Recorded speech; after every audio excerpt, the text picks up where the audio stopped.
Good evening and welcome to the School of Struggle podcast number 3. Today we are talking about mindset. I'm here again with Zahir Azmi and Mark Fator. Boys, I'm super excited about this one. It's one that can really make a difference to so many different people's lives. Purely based on the fact that one of the biggest things that's got me through the majority of my adversity is probably got a lot to do with the mindset that I've actually bought into. If you're in the right mindset, you can literally do anything. The people who have done the most in the world, that have gone the furthest, that have actually done the most amazing things, have bought into a mindset that they could. That's all it was. They believed they could, they put a plan in place, and they went forward. Boys, welcome back.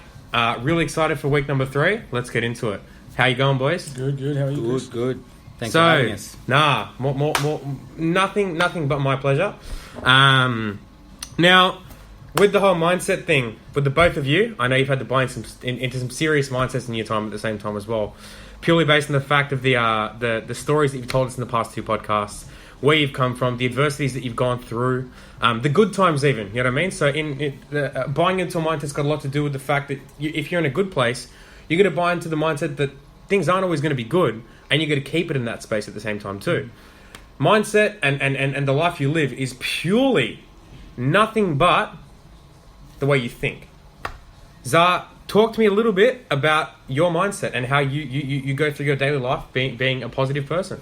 Look, mindset to me is a variety of mindsets, right? Like it can be positive, it can be negative, which is probably the most common mindset that everyone kind of adapts to, either or. I think that's got a lot to do with the fact that so many things around are, so people just buy into that quickly. That's right. It's the easiest way to get out of it, right? It's the law of attraction. Yeah. Correct. And, there's the winner's mindset, there's the loser's mindset, there's the rich mindset, there's the poor mindset, and, it just keeps going on and on and on. Correct. So I think the purpose of this podcast today is just to talk about mindset in general. And then I think later on we'll have other episodes that will solely focus on like positive and winners mindset, the millionaires mindset, and all of that sort of stuff. Correct. So I guess to me, the mindset that I've had to adapt, throughout my working life has been more so the positive mindset and the winners mindset. Correct. So when it comes to business, you need to be switched on. Of course. You need to know and you need to believe that where you're going. You need to know that path, right? So it's all good having a great mindset when things are good, but when things are bad, that's when you got to keep that mindset and that focus strong. Of course, right? Of course. And I like to talk about the entrepreneur's mindset over the employee mindset. Yeah. And I know we've got a lot of employees that listen to this podcast, and that's nothing against them. It's just that the entrepreneurial mindset just means that you're taking control of your life. Correct. Right? And it's what I've had to do as a business owner for the past 10 odd years. Yeah. And I like to use, I know we always use the analogies of the fitness analogies. I want to use the animal kingdom as an analogy today, right? Now, I recently got back from South Africa where I went on safari, right? And we went to look at, we wanted to see lions, right? So the people who were running the safari took us to the lions that were caged, right? They were held captive. And everyone's looking at this lion going, oh, he looks kind of sad, and what's wrong with poor lion? He's held captive, right? And the people who are running the sort of safari were saying, he gets fed every day, more than enough food. So, he's fine. But everyone could see in his eyes that he just didn't belong there, right? But, he was a bit fatter, he wasn't as lean, and he didn't look like he'd ever even be hungry, right? Then we went into the wild, into the jeeps, right? Yeah. And then we saw lions actually attacking horses. Wow. And eating these horses. Yeah. In their domain. And you can see in their eyes how hungry they are. Yeah. Right? Now, the analogy I'm trying to explain here is the lion that was held captive is like the employee. Right. Right? The lion that's in the wild is like the entrepreneur. Mm-hmm. That lion that's in the wild has the hunger in its eyes. And it has a vision. Mm-hmm. It knows what it wants to do. It hunts and it kills and it eats because it's got no choice. Correct. Right? Where with the lion that's held captive, gets lazy, gets complacent, and ultimately is sad, right? So I guess the point I'm trying to make is that you need to adapt to an entrepreneurial mindset where you take control of your life, you know what you want, you have a plan, and you execute it. Go out and get it. I think that's a really, really, really, really, really good analogy you could have brought up today too, because we've said it a few times, right? The entrepreneurial mindset that you can exercise will get you pretty much anywhere in life. You know what I mean? So if you have any idea where you want to go, set some goals and work backwards, and you'll get there. You know what I mean? Like, I think that's a really good one too. For me personally, when it comes to a mindset, it's got a lot to do with just the way that you talk to yourself from the inside out at the same time as well. You know what I mean? So every day when you get up, your mindset's going to be focused on the good, not the bad. For me, every day when I get up, I always think anything good or bad that happens, it's always everything happens for me, not to me, because you're going to grow from that at the same time as well. If you can keep that mindset and adopt that in respects that everything, no matter what happens, every single day. Like, I just got back from Melbourne. Amazing time. Was there with filming with some seriously big hitters in the bodybuilding, the action film, and the health and fitness space as well, world. And it was amazing. Really enjoyed it. Got back this morning to about $6,000 in fines. I was sitting so many different things. Okay. So many different things. It had a lot to do with driving. I enjoy driving fast, unfortunately, you know what I mean? I think it's got a lot to do with the entrepreneur's mindset, wanting to get somewhere fast sometimes and then not structuring it. You're hungry. Good. Always hungry, you know what I mean? Always hungry. But sitting there and thinking about it at the same time too, everything happens for you, not to you. And I'm actually super happy I woke up to all that at the same time. It's a bit of a wake-up call, right? And it's a mindset you put yourself in at the same time as well, sitting there going, all right, this isn't good. How do I get myself out of this? And how do I put myself in a positive mindset and learn from it at the same time too? Because a mindset is where you can learn the most at the same time as well. If you can put yourself anywhere, anything good, anything bad, and learn from it, you're winning or learning. That's it. And that's where a mindset will exercise the most for you too. So, Mark, talk to us.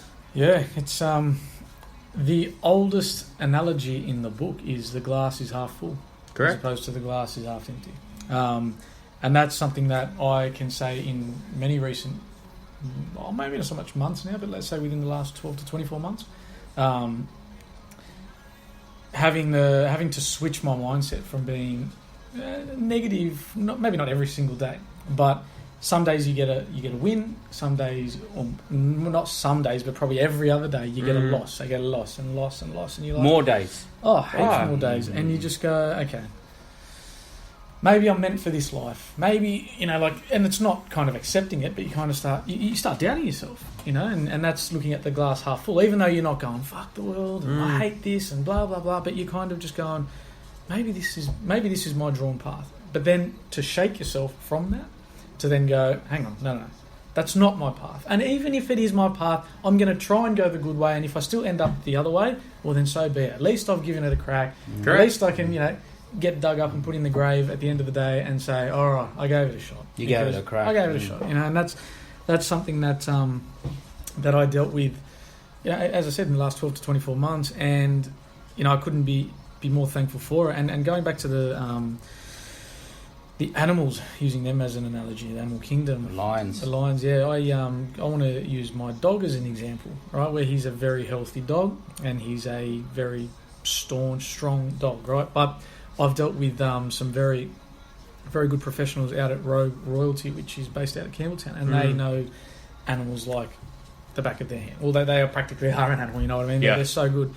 What I'd learned from them was to starve my dog on the 7th day of every week. So he gets fed 6 days a week, and he gets fed well, right? And then he doesn't eat on that 7th day. And that creates the hunger for the following day. So whether he's gone for a walk or not, he is like, where's that food? I'm ready. Now, if you kind of take away the good things on not a daily basis or a weekly basis, but let's just say every now and then, rather than going, time to go to Europe this year, and just like the fat line, it's kind of like it's expected. I'm expecting to go to Europe. I'm expecting to get a new car, or I'm expecting to do something for myself where I haven't really earned it. You're not going to enjoy it as much. You don't value it. You don't value it, and we mentioned it last week as well about the small wins. So using this within a positive mindset, if you can take away something that is kind of good, let's say you want to upgrade your car next year, we'll go one more year. with the car that we've got for now. And even though it's a nice car, like there's no need to upgrade in my eyes, but in your eyes maybe there is, right? But if you do that, then the next time you go, okay, we're going to get now the 2020 model vehicle. How much more special does that feel? And again, that's altering the mindset to like exactly what Chris said, to say, hang on, to appreciate.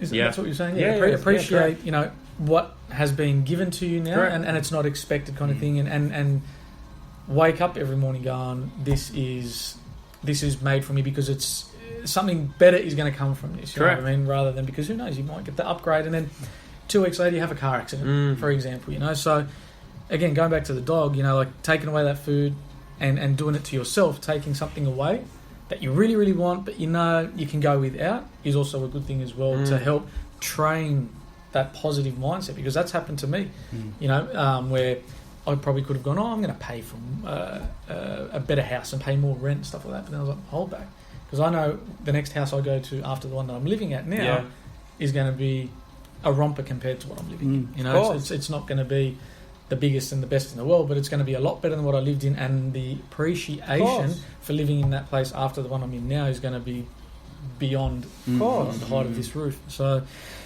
that's how I guess I'm more of a logistics kind of guy, so I like to draw up for people as well listening and watching in on this, that it's easy to talk about changing your mindset, but if you can actually put these things into practice and start small, you'll notice the bigger picture.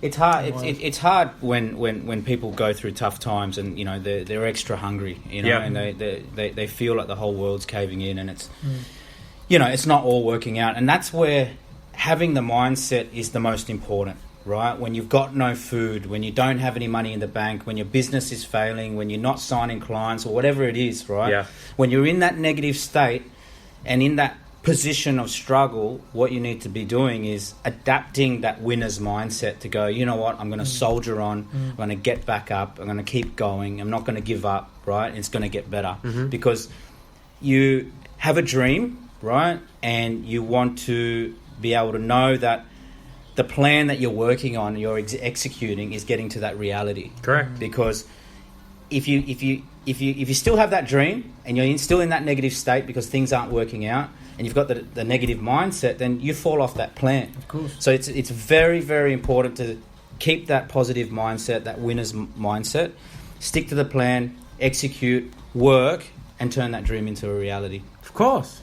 And we always talk about the honeymoon period. It's easy to do that in the first 2 weeks, but again, say your business goes back to failing, or whatever it may be. Maybe not even your business. Let's just say you have your dramas back in your life, and that or relationship too, right? I always bring it back to this because it's something that I think most people can buy into. That they've always had or had issues with a relationship of some sort, at least. And I think this is a good one to work on for mindset at the same time too, because I'm sure Mark, you've had many issues in the past with girls. I've been there, I've seen it, and Zah, same with you. I've seen I've seen some issues in the past. You know what I mean? Yeah. We've all had them. Everyone's had them. You know what I mean? And I truly believe that if you buy into a mindset where everything's going to be okay in the long run, the relationship itself will work out. You know what I mean? But you've just got to see the bigger picture to buy into that at the same time. You've got to work on it, just like a business. Just like anything, you have to work on every single part of it. You know what I mean? And too many people give up too quickly, right? Yeah, and this is why it's called the School of Struggle, because it's sometimes a struggle to get through your everyday stuff. Of course. Right? And when things aren't going to plan, and sometimes it's so easy to go, you know what, I'm just going to give up on that and then work on something else. Correct. And you end up just hopping from one thing to another. And I think we covered this on a previous episode anyway. But, it's important to back yourself. It's important to stick to your craft. It's important to get better at your craft, become an expert at it, right? And follow the plan, right? There's so many people out there where they have the weak mindset, so there's a strong mindset and a weak mindset. And there's so many weak mindsets out there, and what happens is that they don't see things all the way out, right? They have this original dream where it's so rosy and so exciting, and then after about a year they go, it's just getting too hard, and mental strength is the most important strength, of course, right? Because the mind has no limitations, right? Whereas the body does, right? There's only so many muscles we can grow and all of that sort of stuff. And